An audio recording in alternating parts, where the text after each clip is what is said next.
Gina Gutierrez is the co-founder and chief creative officer with Dipsea. They're an organization helping women feel sexually, mentally, and emotionally empowered. She's been featured in major outlets, including the New York Times, Vogue, and Elle. Welcome, Gina.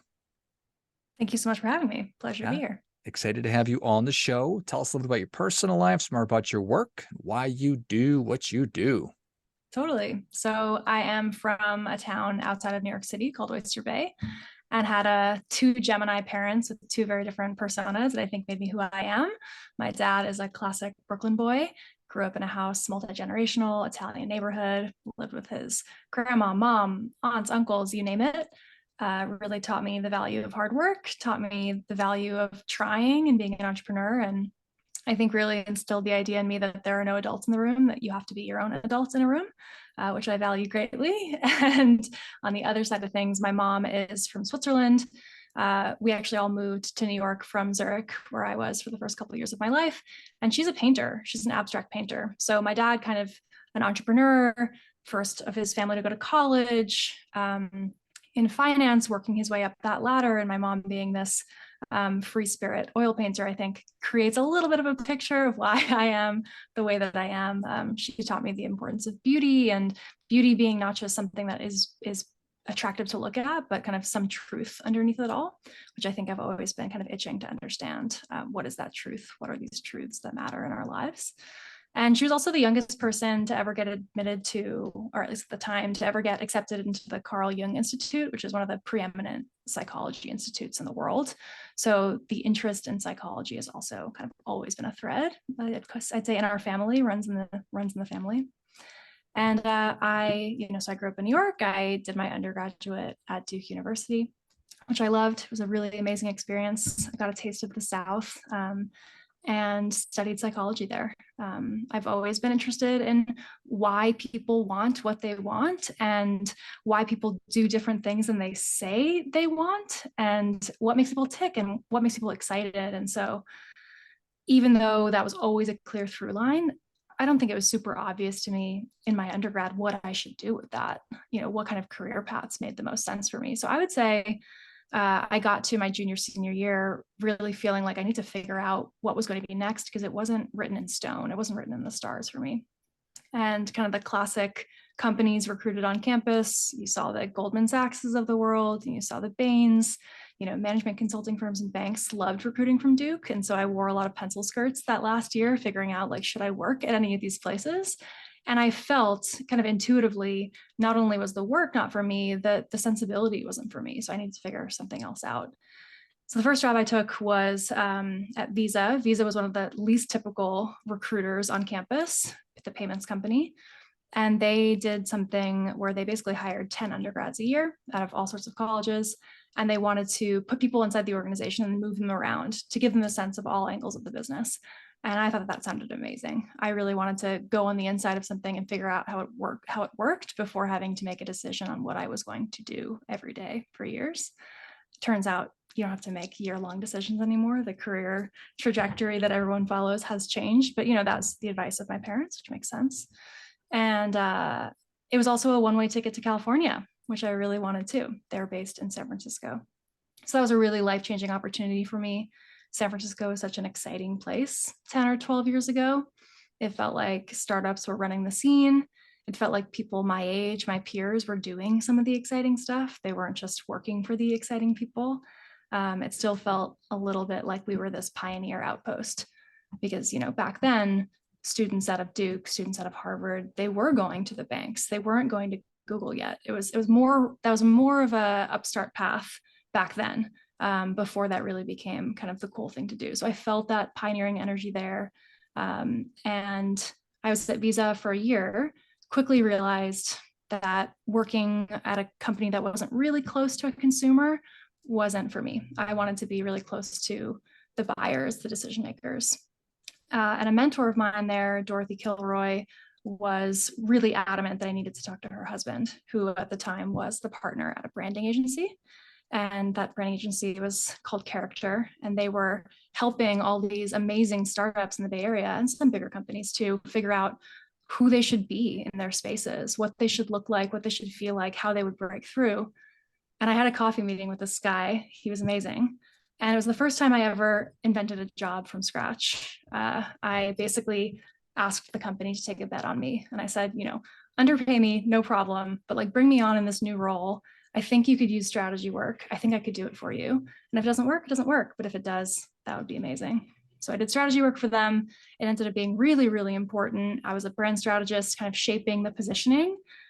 What are the kind of storytelling opportunities a business has, and what kind of framework could we use to help express to writers and designers and product builders what they should do, kind of like ground zero, like open the door. What is the first room that you see is kind of the work that I was doing. And it changed my life. I think it really helped me to understand that storytelling dramatically could shape the outcomes for businesses, help people understand what you do and why it matters, and say it over and over again, keep repeating it, make it really, really clear. Next up after that, I joined an architecture and interior design firm. And that might sound like a left turn, but actually what I was thinking was that branding agencies at the time were mostly focused on what your website looks like, what your packaging looks like, what maybe your message on a billboard looks like. And interior architecture firms were focused on what spaces looked and felt like. And to me, that was just so much richer of an opportunity to affect people. So I, again, invented a job from scratch. I said, hey, I think I could do strategy for you. I think I could bring clients in the door earlier who are just figuring themselves out. We could build them a great brand that we feel excited to work on, and then have a great rapport with an executive team. So when they have more capital and when they have more need, they'll come to us and say, I'm ready to build a retail space, or I'm ready to build an office space. And that's true. And that offering, I think, really was important. It expanded what the business was able to take on, and also brought in clients earlier on that they'd never been able to bring on before. And I love that work, but I'd already gotten the bug. I'd been bit by the bug of my own thing. My dad says it's inevitable that I became an entrepreneur. I don't know if that's true. I don't know if that's true of anyone, but I think when you have an idea that you get excited about and you meet someone who you really respect and could build it with, it's difficult to say no. So my next role after that was starting Dipsea, which was all of 6 years ago now. And I guess the rest is history. We can talk about plenty in that regard, but I've been in the Bay Area for 10 years now. I live in Oakland, California with my husband, and I'm building what I think is a really, really important game-changing product to help people feel more empowered and alive in this world. And I think sex is just one of the most amazing kind of levers for us to do that. Well, I appreciate you sharing the story. Thank you. So the problem that you're currently viewing is that people aren't feeling alive enough, empowered enough at all.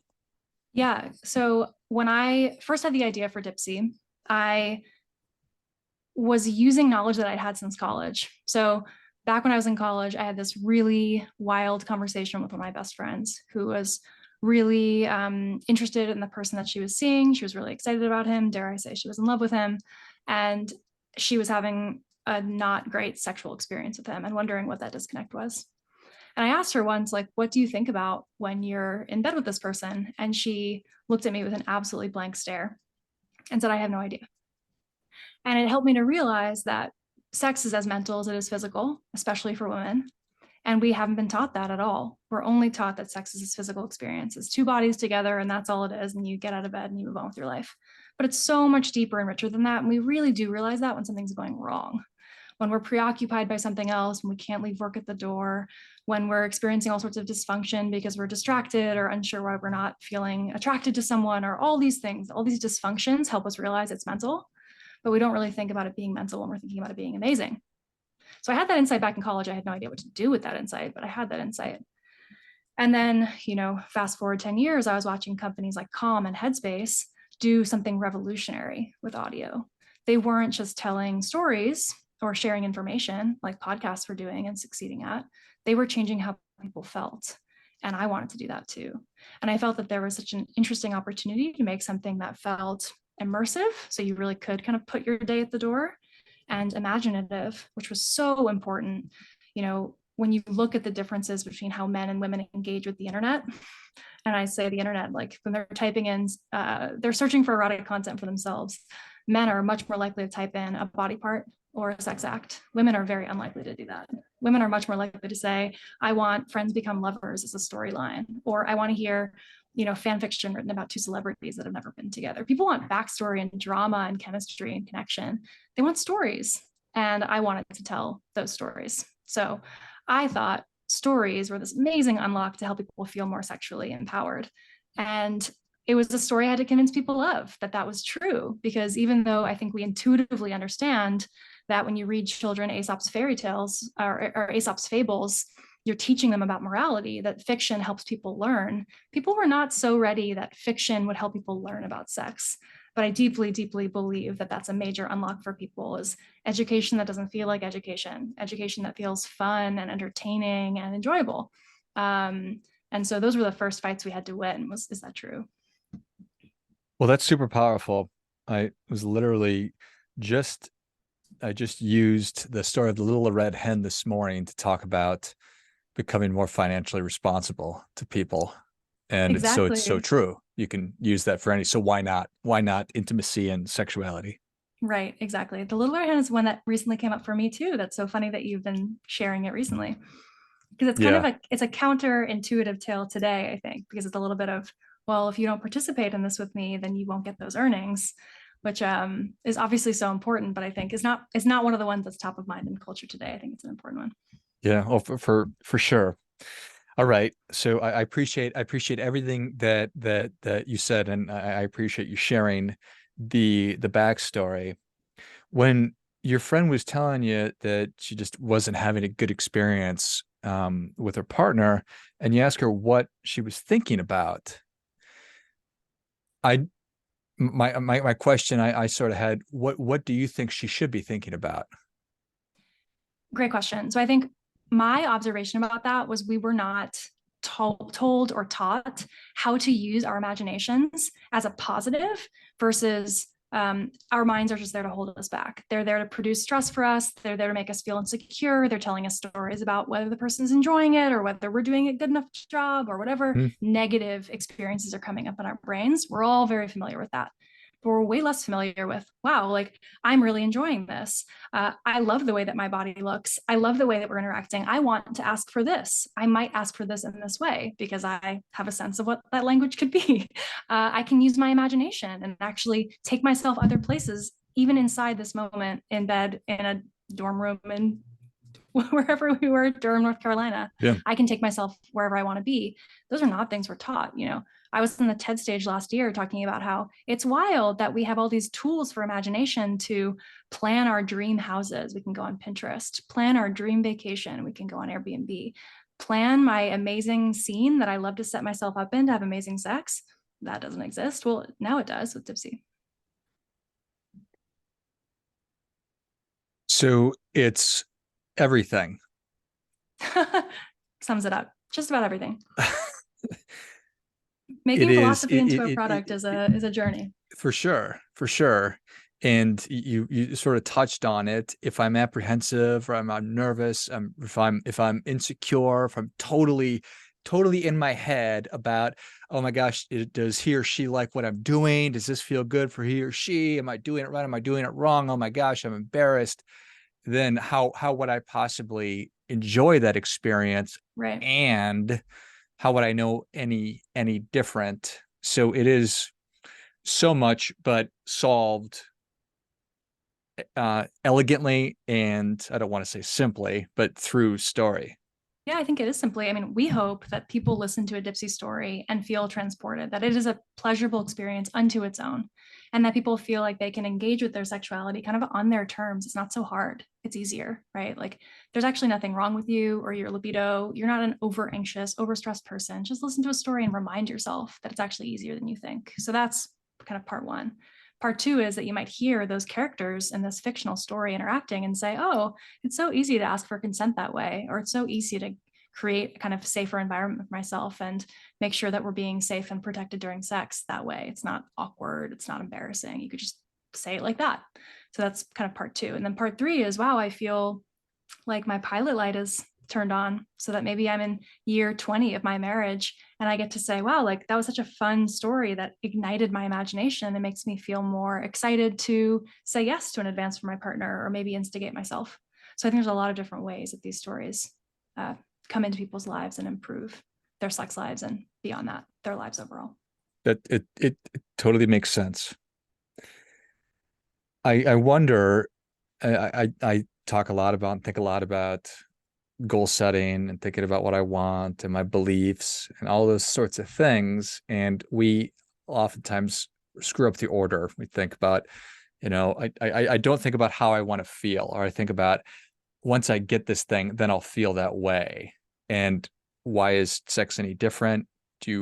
We're trying to help people get there through story, and how do you want to feel when how do you want to feel and think about your role as a sexual being, how you want to think and feel while you're actually being intimate with somebody? It's all these things. I'm trying to process everything and doing a bad job of explaining my thought process, Gina.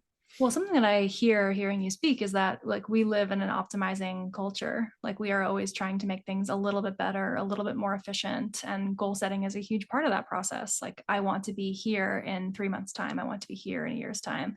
And a lot of that does discount how you feel.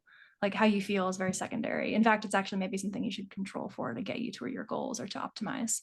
And so what we're suggesting is, I think, a relief to a lot of people, which is like your pleasure matters and feeling good matters. And this is a space to do that. And this little universe that we create in this app, Dipsea, is essentially an audio erotic app that you enter this app experience and suddenly you're in a different world where you aren't optimizing and you aren't achieving and you aren't goal building. You're just enjoying. And that there is actually intrinsic value in that, but there's also kind of trickle effects that do have an optimizing effect, like making your marriage better, for one. Mm-hmm. So how are people interacting with it? How is the initial? I imagine that there's a little bit of initial apprehension or shock or surprise potentially, and then how does the customer journey typically flow? Yeah, so 5 years ago, when we first launched the product and we first were speaking with investors warned us that growth would be more challenging because it was likely that people wouldn't talk about this experience, that would be very private. And we've overwhelmingly seen that that is not the case. That actually, because we've built this brand that is beautiful and that is aspirational and that feels cool, women are more likely to say, look at this cool thing. I want to show you this. I think you might like it too. Or, hey, book club, I love these stories. Maybe you'll like them too. Or even, hey, mom, I wish that this existed for you. This is how it's amazing for me. Like we are hearing stories like that all the time. So sure, talking about sex is not as easy as talking about the clothes that you wear or the groceries that you buy. That is true. There's all sorts of cultural baggage and taboo that remains. But in 5 years' time, we've seen not only has culture changed around awareness of some of these things, audio erotica is a phrase that we essentially had to make up because there wasn't language for this stuff, is now becoming more common parlance for Gen Z millennial women. That helps us out, right? People hear about Dipsea now, and we're not like educating them from scratch on what this even is. They're more likely to have some familiarity and say, I think I've heard of something like this. And then they're just deciding whether they like the product, which is a very different experience than it was, 5 years ago. What we hear from people is amazing. What people need in their lives as it relates to this subject is really different. No surprise there. What stories people like is really different. Also no surprise there. We're all delightfully normal and how diverse our preferences are, basically. Like no one is normal and everyone is normal is kind of the truth, right? And the things that we hear are amazingly diverse. I've talked to a young mom in Utah who was really struggling to re-find intimacy with her partner after having her second baby, and Dipsea really helped with that. I talked to a non-binary 19-year-old who was a student at Pratt about they were terrified dating after the pandemic. They didn't know how to do it. They were embarrassed. They didn't know what they were going to do if they ever had to, get intimate with someone. And Dipsea helped them feel more confident in how they might talk on a date or talk in the bedroom. We've heard from people who've experienced trauma and who say, I get how to get over the trauma and I have the therapist in place and I'm like treating myself in these ways. I'm solving the problem, but what about afterwards? Do I get joy afterwards? Can I enjoy my sex life again? Is that ever possible for me? And Dipsea helps prove to them that safety is possible in these sorts of dynamics. So we hear all sorts of amazing stories that are incredibly moving and very powerful. And then we also hear plenty of people that are just like, the stories are fun. I love the characters. I can't wait to see what Ronan does next or Jack and Gia do next because they love our characters. So there's a myriad ways to enjoy Dipsea, but also to get something out of it. And we're just happy to be there for all of those. It's amazing that so many people get so much out of it. I love it. Well, Gina, thank you so much for coming on. Where can people learn more about you and how can people engage with Dipsea?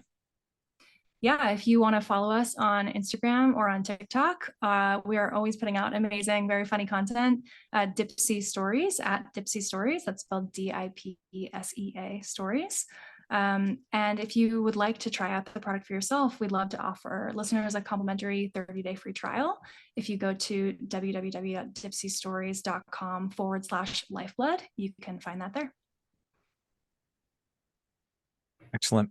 Well, if you enjoyed this as much as I did, show Gina your appreciation and share today's show with a friend who also appreciates good ideas. Find Dipsea on TikTok and Instagram under Dipsea, Dipsea Stories, and check out all the great content that they're always creating. And then go to dipseastories.com/lifeblood and take advantage of that 30-day free trial and everything else that that Gina is working on. Thanks again, Gina. Thanks for having me. Until next time, remember, do your part by doing your best.